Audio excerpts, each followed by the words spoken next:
aliita wenye busara pale ili wamsaidie kujua ile ndoto.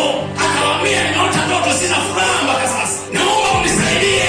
Wale jamaa wakasema, hakuna baya, tuko hapa mheshimiwa, cha msingi tuambie tu ni ndoto ya namna gani, tutakupa tafasiri yake. Mfalme akasema, sikiliza, ndoto yenyewe imenitoka, lakini lazima uniambie. Bwana, ninyi ni wachawi, ninyi ni wataalamu, itaniambia tu. Hii hali ni ngumu, tuambie, tutakujulisha. Akasema, ni kwa sababu mmeona ndoto nimesahau na mmepatana kwa kitu kimoja, ili mimi kunijaribu. Amri ni moja, msiponipatia tafasiri ya ndoto hii na katwa vichwa vyenu vyote. Na akasema, sina faida na wasomi wakati hakuwa hawezi kumsaidia. Tatizo langu likaondoka, na miongoni mwa wasomi alikuwa Danieli na wenzake. Danieli kamata ikamsikia nani akamatwe. Mfalme akasema, wasomi wote lazima wauliwe, maana ndoto ndoto hakuna anaweza kumpa tafasiri, lazima wote muuliwe. Danieli akasema, sikiliza msimamizi, hakuna haja ya kumwambia mfalme, hakuna haja ya kuoa nguo zake, hakuna haja ya kuoa watu wake, hakuna haja ya kuangamiza hata kama hao ni wachawi. Nyakati zao zitakuja, lakini kwa sasa usiwaue.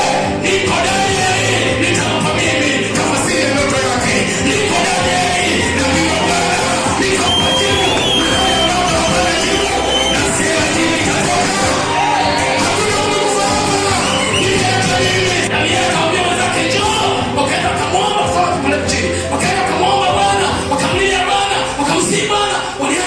Waliacha kuoga, waliacha kupiga mswaki, hawakuvaa nguo safi, wakakaa chini na maana watu wanauliwa. Leo uombe kwa kweli linawaka, nyakati zinakuja utaomba kufuta bila kutaka. Zisifike sasa, ni mbaya hizo. Sema funga ombe, nitakonda. Sasa jini kwa kitabu imejaa huku wenu. Kitabu cha pressure. Bomba kimisi na kilidani kwa bausa.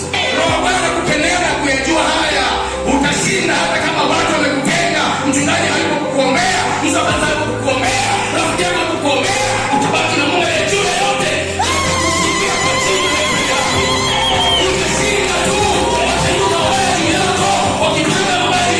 Biblia inasema atakuja kwa njia moja, na kama kifia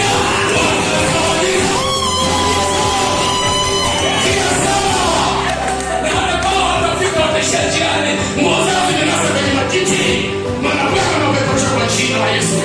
Ni nani atafanywa hayo? Ni yeye aliyeomba kama Danieli. Wewe kuna watu wanaje watu kanisema hapa, wewe na ni mwokozi na wakula chini kama kama sana swali, nitasimama ninyoshe nione tena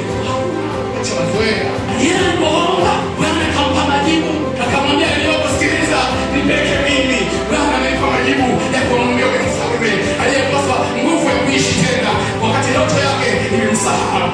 Danieli akaendea wenzake, alipofika Bwana akasema, mfalme, sikiliza nakueleza, wewe uliota ndoto ukaona ni sanamu kubwa linasimama mbele yako, lina vichwa mchanganyiko, lina